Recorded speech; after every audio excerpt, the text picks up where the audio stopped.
Pakistan occupied Kashmir ये reason Bharat के इतिहास का सबसे इंपॉर्टेंट जियोपॉलिटिकल मुद्दा है। 1947 में पाकिस्तान ने जबरदस्ती वायलेंटली इस पूरे एरिया को एनेक्स कर लिया था। यही पाकिस्तान ऑक्यूपाइड कश्मीर बार बार इलेक्शन में एक इंपॉर्टेंट मुद्दा बन के उभरता है और हर गवर्नमेंट यही बोलती है कि हम पाकिस्तान ऑक्यूपाइड कश्मीर को वापस भारत में जोड़ देंगे अगर आप हमें जितवाएं तो। इस बार के इलेक्शन में भी हमारे देश के होम मिनिस्टर अमित शाह और हमारे देश के प्राइम मिनिस्टर नरेंद्र मोदी से लेकर सारे बड़े पॉलिटिशियंस ने चिल्ला कर बोला है कि अगर भारतीय जनता पार्टी इस बार का इलेक्शन जीतती है तो पाकिस्तान ऑक्यूपाइड कश्मीर वापस भारत में जोड़ दिया जाएगा। बोलने में तो बार बार बहुत सारी पार्टीज ये बात बोली है, लेकिन ऐसा कोई सा इंपॉर्टेंट स्टेप अभी तक किसी भी गवर्नमेंट के द्वारा नहीं लिया गया है जो कि ये दिखाए कि सच में भारत पाकिस्तान ऑक्यूपाइड कश्मीर को वापस लेना चाहता है। लेकिन क्या इस इलेक्शन को अगर भारतीय जनता पार्टी जीतती है तो वो पाकिस्तान ऑक्यूपाइड कश्मीर को वापस भारत में ले पाएगी? क्या ये इवन पॉसिबल है? और अगर पॉसिबल है ही तो अभी तक की गवर्नमेंट्स क्यों पाकिस्तान ऑक्यूपाइड कश्मीर को वापस भारत में नहीं ले पाई है? तो चलिए इन सब चीजों के बारे में बात करते हैं आज की हमारी स्पेशल वीडियो में। पाक ऑक्यूपाइड कश्मीर, पाक अधिकृत कश्मीर, पाक अधिकृत कश्मीर, पाक ऑक्यूपाइड कश्मीर है वो भारत का है या नहीं है? जोर से बोलो, है या नहीं है?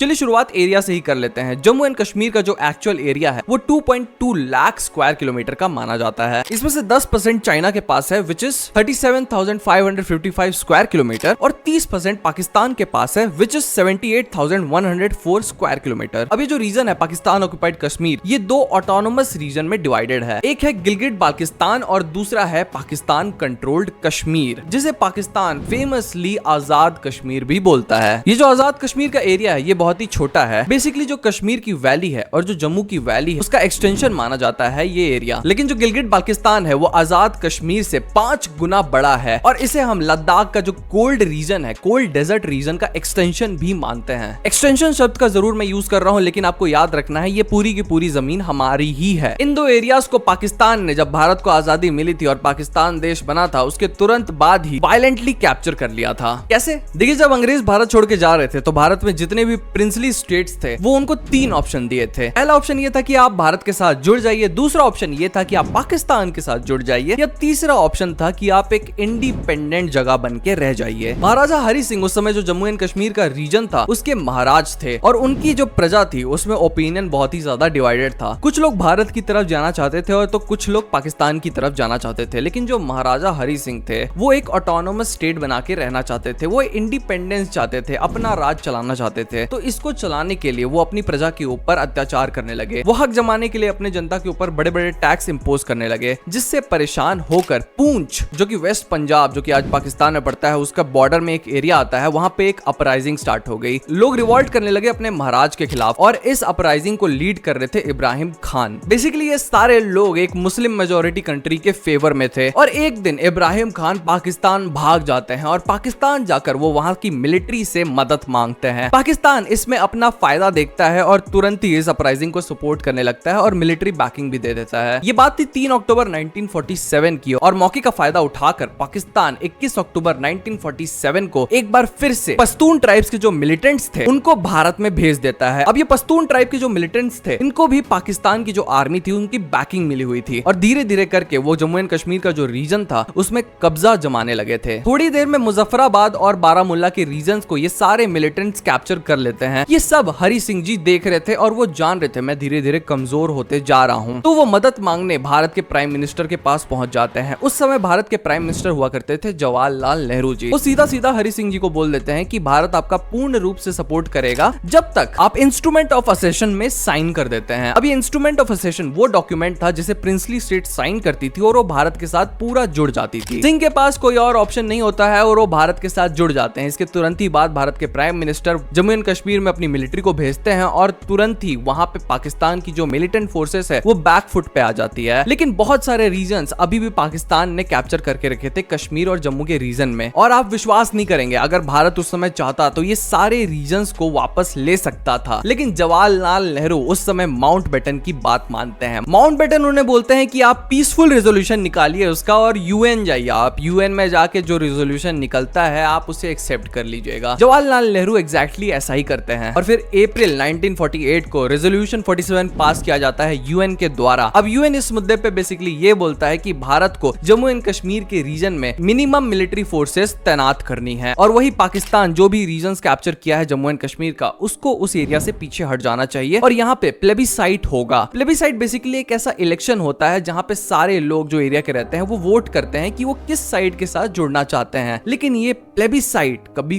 होता ही नहीं है। क्यों? क्योंकि पाकिस्तान कभी इन एरियाज को छोड़ के जाता ही नहीं है, बल्कि वहां पे मिलिट्री प्रेशर और ज्यादा बढ़ा देता है। 1949 में कराची एग्रीमेंट साइन किया जाता है भारत और पाकिस्तान के बीच में, जिसके वजह से अब एक लाइन ऑफ सीज फायर बना दिया जाता है। एक बेसिकली लाइन ड्रॉ कर दी जाती है भारत और पाकिस्तान के बीच में, जो कि सीज फायर की लाइन होती है। इससे इस पार कोई नहीं जाएगा, इससे उस पार कोई नहीं जाएगा। अब इसके बाद मामला प्लेन एंड सिंपल था। भारत अपने डेवलपमेंट पे ध्यान दे रहा था और पाकिस्तान अपने डेवलपमेंट पे ध्यान दे रहा था। लेकिन 1963 में सीनो पाकिस्तान एग्रीमेंट होता है, जो कि सब कुछ बदल देने वाला था। अब ये सीनो पाकिस्तान एग्रीमेंट के तहत पाकिस्तान 5000 स्क्वायर किलोमीटर जो होता है गिलगिट बाल्टिस्तान का, वो चाइना को दे देता है। अब एक गिलगिट बाल्टिस्तान तो हमारा रीजन है जिसके ऊपर पाकिस्तान कब्जा करके बैठा है, वो कैसे चाइना को हमारा एरिया दे सकता है? ये बहुत ही ज्यादा आउटरीच फैला देता है पूरे भारत में। 1972 में फिर से भारत और पाकिस्तान के बीच में शिमला एग्रीमेंट साइन होता है, जिसमें अब ये जो लाइन ऑफ सीज फायर था इसको लाइन ऑफ कंट्रोल नाम दे दिया जाता है। अब इसके बाद बार बार भारत में जितनी भी गवर्नमेंट आती रही वो जम्मू एंड कश्मीर को अपना एक अहम अंग मानती रही, लेकिन कोई भी सरकार एक मजबूत कदम नहीं उठा पा रही थी पाकिस्तान ऑक्युपाइड कश्मीर को वापस भारत में जोड़ने के लिए। आप बोल सकते हैं कि कोई गवर्नमेंट ट्राई नहीं की है, या आप बोल सकते हैं कोई गवर्नमेंट ट्राई नहीं करना चाहती थी, क्योंकि शायद पाकिस्तान ऑक्युपाइड कश्मीर को जोड़ने से भारत में जितना फायदा होगा उससे ज्यादा नुकसान हो सकता है। ऐसा मैं क्यों बोल रहा हूँ? ये जो गिलगिट बाल्टिस्तान और पाकिस्तान ऑक्युपाइड कश्मीर वाला जो एरिया है, आजाद कश्मीर वाला जो एरिया है, यहाँ में जो लोग रहते हैं ये बहुत ही ज्यादा खराब हालत में रहते हैं। ऐसा मैं क्यों बोल रहा हूँ? क्योंकि जब पाकिस्तान इन सारे एरिया को कैप्चर किया था वो बोला था कि ये सारे एरिया में जितने भी लोग रहते हैं उसको पाकिस्तान एज अ देश अपना लेगा, लेकिन ऐसा आज तक नहीं हुआ है। जैसे कि आप जानते हैं पाकिस्तान में मिलिट्री ही वहां के गवर्नमेंट को कंट्रोल करती है, तो यहाँ पे भी एक ऐसे इलेक्शन करवाए जाते हैं और यहाँ पे जो मिलिट्री है पाकिस्तान की वो बार बार यहाँ के लोगों को परेशान किया करती है। यहाँ पे लोगों के ह्यूमन राइट्स के साथ खिलवाड़ किया जाता है। हिस्टोरिकली बार बार इन दो एरिया के लोगों ने पाकिस्तान की गवर्नमेंट के खिलाफ आवाज उठाने की कोशिश की है, लेकिन वहां के मिलिट्री ने इनकी आवाज को दबा दिया है। तो इन एरियाज में एक्चुअल डिक्टेटरशिप है जिसकी बात आज भारत में बार बार की जा रही है, और कोई भी न्यूज चैनल इन एरियाज के बारे में बात ही नहीं करता है। इनफैक्ट जो इंटरनेशनल न्यूज चैनल्स भी होते हैं, जैसे कि आप बीबीसी की ही बात कर लीजिए, कभी भी इन रीजन में जो ह्यूमन राइट वायलेशंस हो रहे हैं उनके बारे में कोई रिपोर्ट ही नहीं लिखते हैं। वो भारत के बारे में बड़ा रिपोर्ट लिखते रहेंगे कि यहाँ पे मुस्लिम्स को डाउन ट्रॉटन किया जाता है, लेकिन यहाँ पे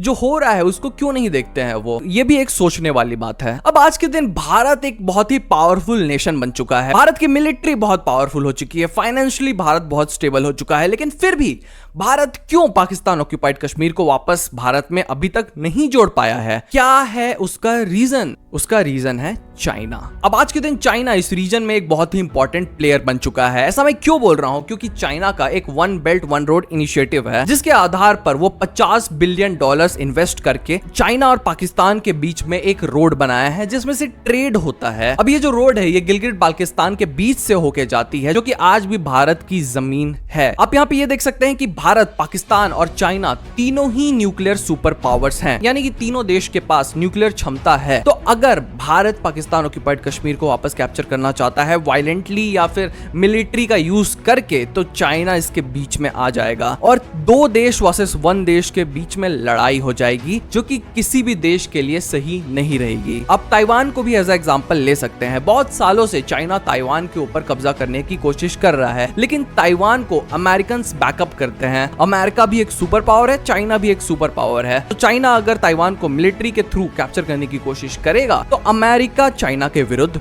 जंग छेड़ सकता है। वैसे ही अगर पाकिस्तान ऑक्युपाइड कश्मीर भारत मिलिट्री का यूज करके कैप्चर करने की कोशिश करेगा तो चाइना, इंडिया और पाकिस्तान के बीच में एक लड़ाई हो सकती है। इसका एक और मेजर रीजन है ये जो गिलगिट बाल्टिस्तान का एरिया है, ये बहुत ही ज्यादा माउंटेनियस है। 6000 मीटर एवरेज ऊंचाई मानी जाती है इस रीजन की। तो भारत की तरफ से इस एरिया में चढ़ना भी बहुत ज्यादा मुश्किल हो जाता है। अगर यहाँ पे मिलिट्री डिप्लॉय कर भी दी जाती है कि जाके आप पाकिस्तान ऑक्युपाइड कश्मीर को वापस ले लीजिए, तो यहाँ पे मिलिट्री एक्शन लेना बहुत ही ज्यादा मुश्किल हो जाएगा। इनफैक्ट अगर इस रीजन से भारत पाकिस्तान के ऊपर अटैक करता है तो भारत एक सेंसिटिव पॉइंट बन जाएगा, यानी कि पाकिस्तान को इस रीजन में एक अनफेयर एडवांटेज मिला हुआ है। तीसरा और एक इंपॉर्टेंट रीजन ये भी है कि भारत हिस्टोरिकली एज अ अग्रेसर कभी भी नहीं रहा है। भारत सामने से कभी भी एक कंट्री के ऊपर अटैक नहीं किया है। जब भी भारत के ऊपर अटैक हुआ है, भारत मुंहतोड़ जवाब जरूर दिया है, लेकिन अटैक के मामले में भारत सामने से कभी भी नहीं किया है। तो पाकिस्तान ऑक्यूपाइड कश्मीर के ऊपर अगर भारत अटैक करता है तो ये एक बहुत ही हिस्टोरिक इवेंट बन जाएगा पूरे देश के लिए। लेकिन अगर इतने सारे कॉम्प्लिकेशंस हैं इस एरिया में, तो क्यों बार बार पॉलिटिशियंस चिल्ला कर बोलते हैं कि वो पाकिस्तान ऑक्यूपाइड कश्मीर को वापस भारत में ले लेंगे? अगर भारतीय जनता पार्टी इस बार का इलेक्शन जीतती है तो क्या वो पाकिस्तान ऑक्यूपाइड कश्मीर को भारत में ला पाएगी? ऐसा क्या करना चाहिए भारत को कि पाकिस्तान ऑक्यूपाइड कश्मीर वापस भारत में आ जाए? इसका जवाब है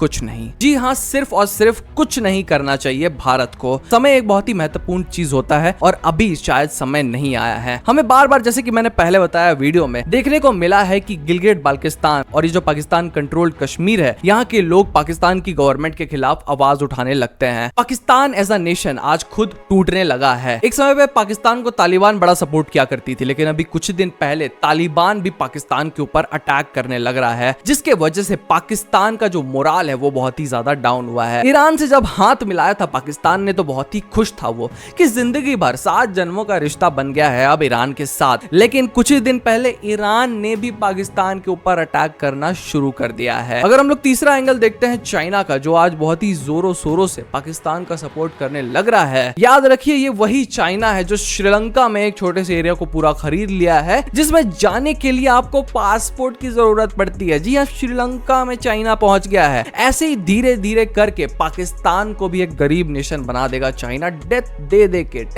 दे के और पाकिस्तान का पूरा एरिया खरीद लेगा वो, और वहां पे भी फिर वीजा देके जाना पड़ेगा पाकिस्तानी को। भारत सरकार सिर्फ और सिर्फ यहाँ पे एक चीज कर सकती है, वो है डेवलपमेंट। जितना ज्यादा जम्मू एंड कश्मीर का डेवलपमेंट होगा, आसपास के एरिया के जितने भी लोग हैं, let's say Pakistan occupied Kashmir में ही रहने वाले जितने लोग हैं, वो ज्यादा से ज्यादा भारत की तरफ आने की सोचेंगे। और वहां के लोग ही जब अपना पूरा का पूरा मन बदल लेंगे तो वहां की गवर्नमेंट, वहां की मिलिट्री ज्यादा से ज्यादा क्या ही कर पाएगी। इस चीज के लिए भारत को रेफ्यूजी कैंप्स भी बनाने की बहुत ज्यादा जरूरत है और बॉर्डर पे सिक्योरिटी मजबूत करने की भी बहुत ज्यादा जरूरत है। अगर भारत अपने बॉर्डर सिक्योरिटी पे ध्यान नहीं देता है तो अक्षय चिन्ह जैसी बात फिर से हो सकती है। भारत ये पाकिस्तान ऑक्यूपाइड कश्मीर का एरिया जो है उसे पूरा का पूरा खो सकता है। सॉल्यूशन इसका ये भी हो सकता है कि भारत चाइना के पास जाए और एक ओपन डायलॉग इनिशिएट करे। वो बोले चाइना से कि अगर आपको पाकिस्तान का जो चाहिए भैया आप ले लो, लेकिन इस जो रोड आप बनाया है गिलगिट बाल्टिस्तान में, ये एरिया ये हमारा है। क्योंकि अभी कुछ ही दिन में भारत